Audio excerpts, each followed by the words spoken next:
তুহিনা বিয়েটা ভাঙতে চেয়েছিল জানতে পেরে তুহিনাকে উচিত শিক্ষা দিয়ে বাড়ি থেকে বের করে দিল অর্পণ। হ্যাঁ বন্ধুরা, এমনটাই দেখা যাবে, তাই সম্পূর্ণ জানতে ভিডিওটিতে লাইক দিয়ে চ্যানেলটি সাবস্ক্রাইব করে দেখতে থাকুন। গল্পের শুরুতে দেখা যাবে পুটি পর্ণা আর সৃজনকে বলতে থাকে উনি মানুষ হিসাবে খুবই ভালো, তাই এই বিয়েতে আমার কোনো আপত্তি নেই। তখনই পর্ণা পুটিকে বলতে থাকে আমি জানতাম মা, তোকে আমি ঠিক ভালো করে চিনি, তুই আমার মেয়ে তো, আমি জানতাম যে তুই অভিষেককে ঠিক চিনতে পারবি।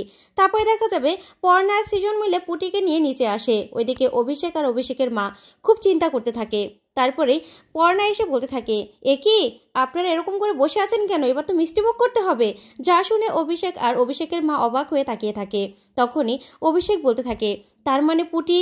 তখনই পর্ণা বলতে থাকে শুধুমাত্র শ্রীপর্ণা নয়, আমরা তিনজনই এই বিয়েতে রাজি, আমাদের কোনো আপত্তি নেই। যা শুনে অভিষেক আর অভিষেকের মা খুব খুশি হয়ে যায়।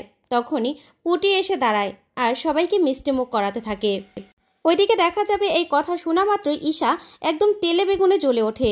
তখনই ঈশা ইশারায় তুহিনাকে ডেকে নেয়। তখনই তুহিনা উপরে গেলে ঈশা বলতে থাকে এই পর্ণার কপালটা এত ভালো যে ও সব সময় আমার থেকে জিতে যায়, আর এখন ওর মেয়েরও কত ভালো জায়গায় বিয়ে ঠিক হয়ে গেল, আমি তো ওকে কিছুতেই হারাতে পারছি না। তখন তুহিনা বলতে থাকে মা দেখো, এসব করে কি আর কোনো দরকার আছে বলো, এই ফ্যামিলিটা সবেমাত্র ঠিক হতে শুরু করেছে, তোমার কি আর কোনো ঝামেলা করার দরকার আছে। তখনই ঈশা তুহিনার উপর রেগে যায় আর বলতে থাকে তুহিনা তুই কিন্তু একদম বাজে কথা বলবি না, তোর জন্য আজকে এত কিছু হচ্ছে।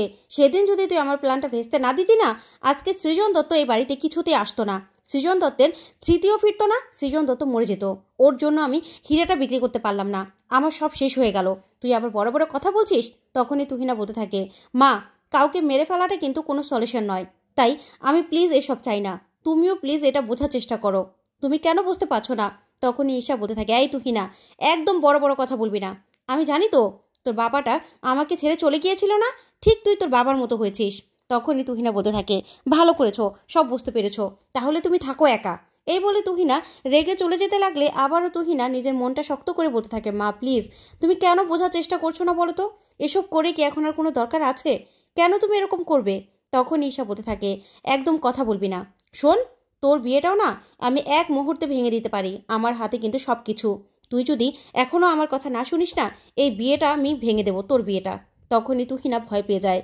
তখনই ঈশা বলতে থাকে পুটির বিয়েটা আমি কিছুতেই হতে দিতে পারি না, কিছুতেই না।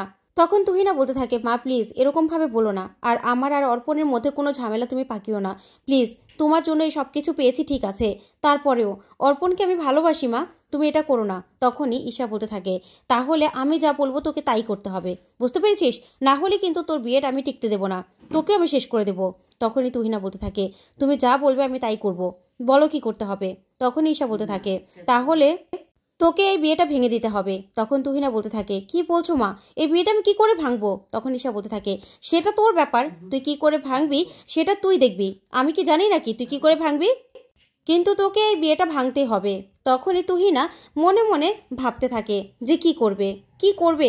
ওইদিকে দেখা যাবে পুটির বিয়ের দিন ঠিক করার জন্য ঠাকুরমশাইকে ডাকা হয়। তখনই ঠাকুরমশাই পাজি দেখতে থাকে। তখন পর্ণা বলতে থাকে ঠাকুরমশাই সব কিছু ঠিক আছে তো, আচ্ছা অভিষেকের কুণ্ডিটা মিলিয়েছেন তো, ঠিক আছে তো। তখনই ঠাকুরমশাই বলতে থাকে হ্যাঁ হ্যাঁ মিলিয়েছি, একদম রাত জোটক, আপনারা ঠিক ছেলে বাছাই করেছেন, জানেন তো একদম ভালো, দুজনের কুণ্ডি একদম ঠিকভাবে মিলে গেছে। তখন এই কথা শুনেই পর্ণা সহ সবাই খুশি হয়ে যায়। তখন সৃজনের বাবা বলতে থাকে পর্ণা ঠিক করেছো তো, এটা তো ঠিক হবেই। তখন পর্ণা বলতে থাকে আচ্ছা ঠাকুরমশাই ভালো দিন দেখুন না, একটা ভালো দিন আছে কি। তখন ঠাকুরমশাই বলতে থাকে হ্যাঁ ভালো দিন তো থাকবেই, তোমরা চিন্তা করো না। তখনই পুটি বলতে থাকে মা তোমরা কি এখনই বিয়ের দিন ঠিক করছো নাকি, এত তাড়াতাড়ি বিয়ের দিন ঠিক করার কোনো দরকার আছে। তখনই রুচিরা বলতে থাকে ইস চুপ করে থাক, বিয়ে যখন ঠিক হয়ে গেছে তাড়াতাড়ি তো বিয়ে দিতেই হবে। তারপর দেখা যাবে ঠাকুরমশাই বলতে থাকে খুব ভালো একটা দিন আছে, জানেন তো এত ভালো দিন সহজে পাওয়া যায় না, কিন্তু সেই দিনটা এক সপ্তাহের মধ্যেই। তখন এই কথা শুনেই জেঠিমা বলতে থাকে এক সপ্তাহের মধ্যে, এটা কি করে সম্ভব, এত তাড়াতাড়ি বিয়ের আয়োজন করা কি ঠিক সম্ভব হবে। তখনই সৃজনের বাবা বলতে থাকে না না এত তাড়াতাড়ি বিয়ের দিন ঠিক করা যাবে না ঠাকুরমশাই, আপনি অন্য একটা দিন দেখুন। তখনই ঠাকুরমশাই বলতে থাকে দিন তো আছে কিন্তু সেটা অনেক দেরিতে, আর এই যে একটা ভালো দিন এটা কিন্তু সহজে পাওয়া যায় না, তাই আর কি বলছিলাম। তখনই পর্ণা বলতে থাকে, আচ্ছা ঠাকুরমশাই, তাহলে আপনি ওই দিনটাই ঠিক করুন। তখন সৃজন বলতে থাকে, পর্ণা তুমি কি বলছো? এত তাড়াতাড়ি একটা বিয়ের আয়োজন করা কি মুখের কথা? কি করে পারবো আমরা? তখন পর্ণা বলতে থাকে, সৃজন তুমি কি যে বলো না, দত্তবাড়িতে আমরা এতগুলো মানুষ, হাতে হাতে না সব কাজ হয়ে যাবে। আর দত্তবাড়িতে তো এরকম তাড়াহুড়ো করেই সব কাজ হয়, তুমি কি ভুলে গেলে? আমরা ঠিক উঠতে নিতে পারবো, তুমি একদম চিন্তা করবে না। তখনই সৃজন বলতে থাকে, ঠিক আছে ঠাকুরমশাই, পর্ণা যখন বলেছে তাহলে আপনি ওই দিনটাই ঠিক করুন। তখন পুটি বলতে থাকে, এত তাড়াতাড়ি বিয়ে? তখন রুচিরা বলতে থাকে, শোন পুটি, বিয়ের আগে না তুই আর একদম অফিসে যাবি না, তুই ছুটি নিয়ে নে, ঠিক আছে? তুই এই কদিন বাড়িতেই থাকবি। তখন পুটি বলতে থাকে, না না, আমি এই কদিন বাড়িতে থেকে কি করব, আমি বরং 2 দিন আগে ছুটি নেব। তখন পর্ণা বলতে থাকে, না পুটিমা, এখন তুমি একদম বাড়িতে থাকবে।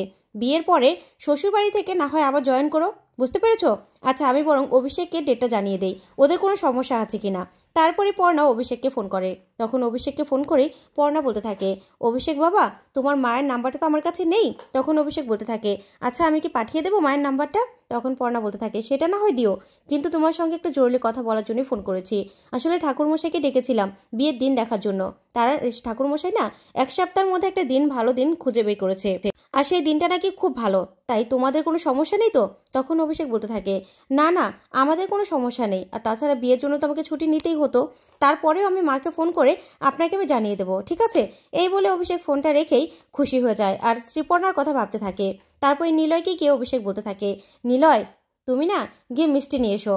তখনই নিলয় বলতে থাকে, স্যার কি বলেছিলাম এখন মিলল তো? আমার কথাই কিন্তু ঠিক হলো। তখনই অভিষেক বলতে থাকে, ঠিক আছে যাও, তোমার জন্য 2টো মিষ্টি বেশি নিয়ে আসবে। তখন নিলয় খুশি হয়ে মিষ্টি আনতে চলে যায়।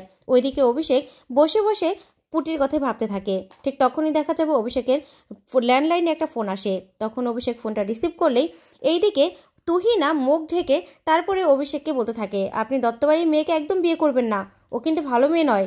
তখনই অভিষেক বলতে থাকে, কি বলছেন আপনি? তখন তুহিনা বলতে থাকে, হ্যাঁ, ওর অনেক রোগ রয়েছে, আর তাছাড়া ওর কিন্তু চরিত্র একদম ভালো নয়। একজন ছেলে ধরে আর একজন ছাড়ে, এরকম ওর চরিত্র। এরকম একটা মেয়েকে আপনি বিয়ে করবেন? তাই এরকম মেয়েকে কিন্তু ভুলেও বিয়ে করবেন না। ওর বাড়ির লোক আপনার কাছ থেকে সবটা লুকিয়ে রেখেছে। এই বলে ফোনটা রাখলেই অভিষেক সবটা ভাবতে থাকে একা একা। তখনই নিলয় মিষ্টি নিয়ে আসে আর এসে বলতে থাকে, স্যার কি হলো, আপনি চুপ করে দাঁড়িয়ে আছেন? তখনই অভিষেক বলতে থাকে নিলয়কে সবটা। তখন নিলয় ফোন ট্র্যাক করার জন্য এখান থেকে চলে যায়।